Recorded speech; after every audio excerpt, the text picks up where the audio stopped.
Welcome to another episode of Floss-O-Ween, and this is what I've been up to. You're probably going to think that I'm going to show you a finish on this one that you're looking at, and sadly I'm still not done with that one because I just haven't had a lot of time to work on the beads for that yet. So I'm not going to show you this one because I'm so close to getting done with it. I've got all the stitching done and maybe about three or four colors of beads, so I'm almost done. But I wanted to get in here and get an update done on this, so you'll have to just wait until the next episode to see the finish here. So let's see, what else? Let me pause you first. Okay, so I don't quite exactly remember what I showed you the last time I showed you that I was going to be working on. I don't think I showed you this one. Yes, I'm almost sure that I didn't show you this one, but I am happy to say that I finished it. I finished the football, yes, because I started stitching this one because I was down in the basement and I can't do any beading down there. So I started stitching another one, and I think that's why I'm getting a lot of stitching done and not a lot of beading done. But I did have a mishap.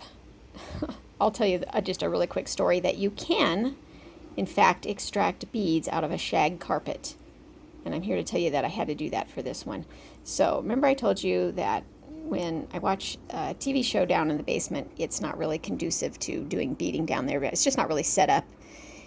And so that's why I keep starting new projects instead of doing the beading on one and finishing it. So I was down there working on this, and I thought, you know what, I'm going to start doing a little bit of the beading. I'm just going to, carefully grab the beads out of the little Ziploc bag that they come in.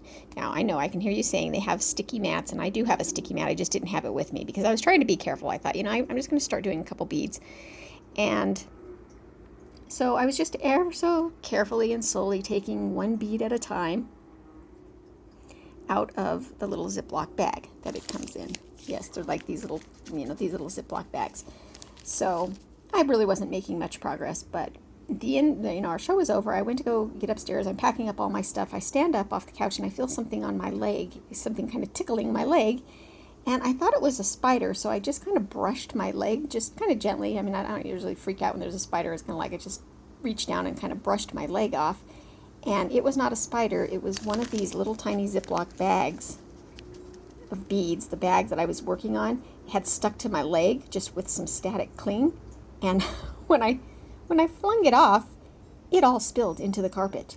Now, I don't have one of those carpets down there that's like a really short shag, like a Berber or anything, but it's not like a really long shag like the 70s, but it's a loose weave sort of shaggy carpet. So no, the beads didn't just stick on top of the carpet so that I could extract them. They immediately kind of sunk.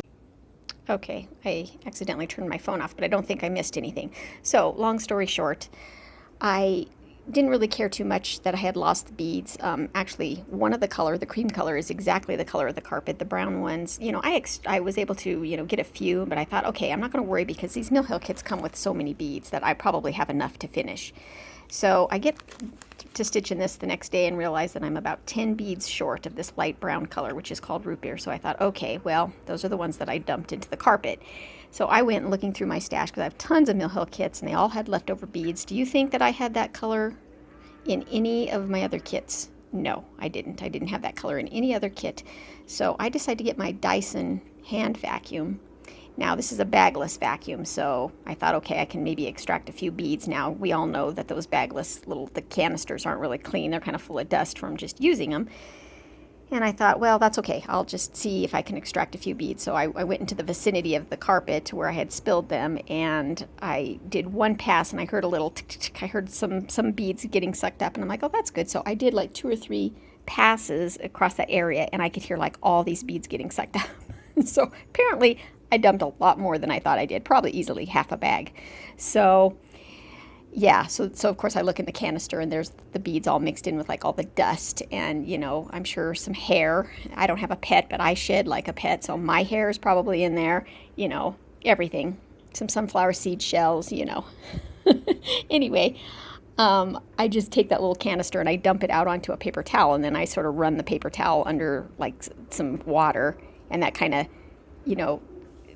settled the dust, and then I was able to kind of brush the beads off. Anyway, 2 or 3 times doing that, I am happy to report that I was able to salvage pretty much, I'm sure, all the beads that fell, most of them anyway, and they looked like shiny, like they had been through the car wash. So I was able to finish my project and save the beads. Note to self, next time I decide to do any beading down in the basement, I need to get my sticky mat and use that instead. Okay, so the next night then, I didn't have much stitching time until the evening again when we were watching a show, so I just grabbed another kit and decided I would go ahead and start stitching this one and not do the beading. So this one, I got all of the stitching done on it. This one's called Wendy's Cat, and I have the beading to do on that, which I haven't gotten around to yet because when I do any beading, I need to bead the pumpkin one first. So they're kind of starting to queue up here. I'm starting to get more of the stitching done and less of the beading done. But this one's going to be queued up to bead right after I do these pumpkins right here. Okay, so pumpkins, then I'll bead this one. And after I finished that, then last night I needed something to stitch while we were watching The Haunting of Hill House. I've already seen that one, but my husband haven't watched it, and since they came out with the second season, I said, well, you need to watch the first one so we could watch the second one together. So we were doing that, and I went ahead and started working on this one. And I don't have the stitching all the way done on it, but I'm close. I think I just have this one color green left to do. So then that will be queued up to do the beading on right after the cat. And then, let's see, I think that's all I've done with that, yes. But we're going to take a little bit of a sidetrack over from the Mill Hills because I want to show you another project that I worked on. This one right here, let me reach down and get this. This is a printed off PDF, so it's not the full color, but this one right here, Luminous Fiber Arts. And it's called, I had you on pause until my neighbor's dog stopped barking. I was looking over at my cat and I realized that I just said I hadn't started the beading on it, and clearly I have started the beading on it. It's not very focused. Let's get a different angle here. Come on, focus. You can see that I did do the beading. I did the green beads in the eye and the collar there, and then in the pumpkin's eyes. So yes, I did start the beading on this apparently. Hard to keep track, guys. I'm just like all over the board with these. So back to this one. This is a Raven's Reply by Misty over at Luminous Fiber Arts, and this is the first kit of hers that I've stitched. I love so many of her designs. I may have bought some, I don't know, but this one, I won this in a giveaway last year, on an Instagram giveaway from a channel. I know her name is Shannon Bromo. I just can't remember what her Instagram handle is, but I'll put that on the screen here or down below. And she had a giveaway a year ago on her channel, and I won. And what the giveaway was, she said she would buy a chart of our choice. And so I said, I want Misty Purcell's Raven's Reply, because I was dying to have that, and sure enough, I get that. And do I stitch it last year? No, it's taken me a whole year to stitch it. Sorry for the black and white copy, but I just got the PDF, and so I printed this out on my printer, not in color.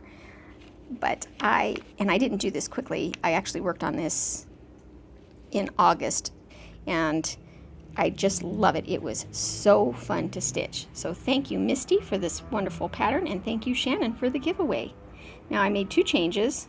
The spider was supposed to be here hanging from the moon, and I originally did that, and then I had the idea to hang this little key charm, and then it just kind of messed up, you know, the balance of things when it was next to the spider there. So I unstitched the spider and put the spider up top there just to kind of make it feel a little bit more balanced. But yes, I think that turned out so cute, and I need to now fully finish that in some manner that I haven't decided what yet. But I've been dying to show that to you guys, and I thought that would make a good thing to show in October during Floss-O-Ween. So that is all I have today. I have something that I ordered from Target online, actually, coming I think in a couple of days, and I can't wait to show you guys what it is when I get it. So all right, until next time, until I have more finishes to show you, I'll see you in a day or two. I always forget to tell what fabric I used. This is just, I think this is the Loops and Thread Ada that I got at Michael's that I don't think is completely square, but it's 18 count, and I ended up doing this with just one strand of thread. So this is 1/1 on 18 count natural Aida, the Loops and Thread brand from Michael's, I believe. Okay, that's it. Okay, I am really off my game today. I completely forgot to show you that I backed this with dark brown felt. This is just the craft felt that I have a ton of, and here's my little